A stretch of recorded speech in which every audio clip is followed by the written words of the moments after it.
Estimada doctora Dayana Reyes, nuestro grupo le vamos a hablar sobre las medidas cautelares. Como primer punto tenemos el concepto, finalidad y principios rectores.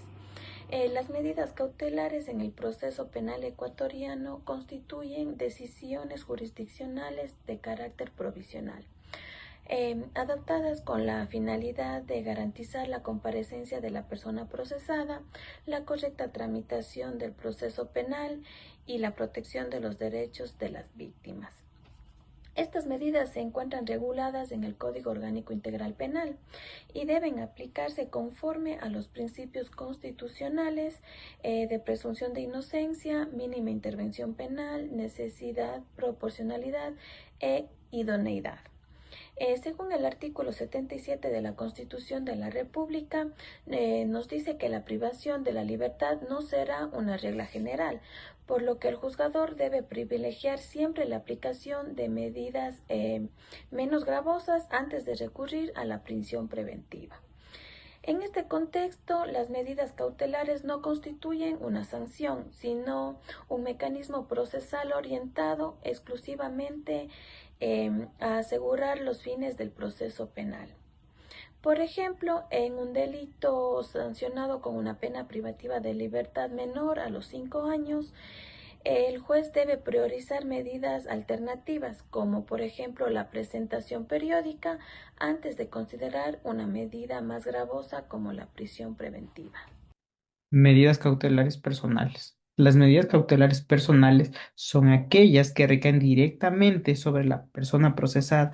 Entre las principales medidas previstas en el artículo 522 del COI se encuentra la prohibición de salida del país y la presentación periódica ante la autoridad competente. Esas medidas buscan asegurar la comparecencia del procesado al proceso penal sin afectar de manera desproporcionada su derecho constitucional a la libertad personal. Asimismo, se contempla que el arresto domiciliario, que implica una restricción parcial de la libertad y el uso de dispositivos de vigilancia electrónica como el grillete, como mecanismos de control alternativo. La aplicación de estas medidas se debe encontrarse debidamente motivadas y sustentadas en un análisis individual de riesgos procesal.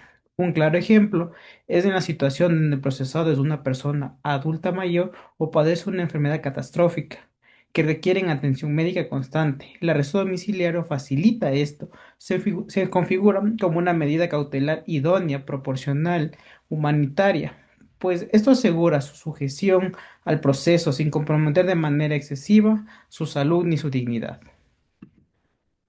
Ante esto tenemos dentro de las medidas cautelares personales, tenemos a la prisión preventiva, el cual podemos mencionar que constituye la medida cautelar personal más gravosa dentro del proceso penal, razón por la cual su aplicación se encuentra estrictamente regulada en el artículo 534 del Código Orgánico Integral Penal.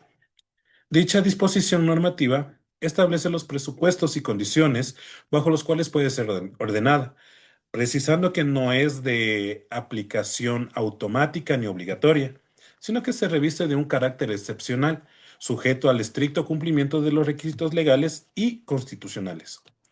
Su imposición procede únicamente cuando existan los elementos de convicción suficientes sobre la existencia del cometimiento de un delito y la participación de un procesado, y cuando las demás medidas cautelares resulten claramente insuficientes para garantizar los fines del proceso.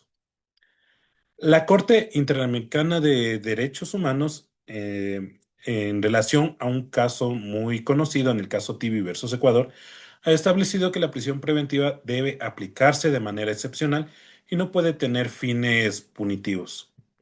De igual forma, la Corte Constitucional del Ecuador ha reiterado que esta medida debe observar los principios de proporcionalidad e idoneidad, configurándose siempre como una medida de última ratio. Como ejemplo, podemos mencionar que dentro de un delito de homicidio, donde existen indicios claros de responsabilidad y riesgos de fuga, el juez puede disponer prisión preventiva, siempre que motive adecuadamente su necesidad y proporcionalidad. La Corte Interamericana de Derechos Humanos, en el caso Tibi versus Ecuador, ha señalado que esta medida no puede utilizarse como una sanción anticipada. Medidas cautelares reales y conclusión. Las medidas cautelares reales son aquellas que recaen sobre los bienes del procesado y tienen como finalidad garantizar la reparación integral de la víctima. Entre estas medidas se encuentran el secuestro de bienes, la retención de cuentas o valores, la prohibición de enajenar o gravar bienes y la incautación de aquellos que estén vinculados con alguna infracción penal. Estas medidas permiten asegurar que el procesado penal no se torne ineficaz respecto al derecho de la víctima a obtener la correspondiente reparación integral. En conclusión, la correcta aplicación de las medidas cautelares permiten equilibrar el ejercicio del ius puniendi del Estado con la protección efectiva de los derechos fundamentales, fortaleciendo de esta manera un sistema penal garantista y respetuoso del orden constitucional.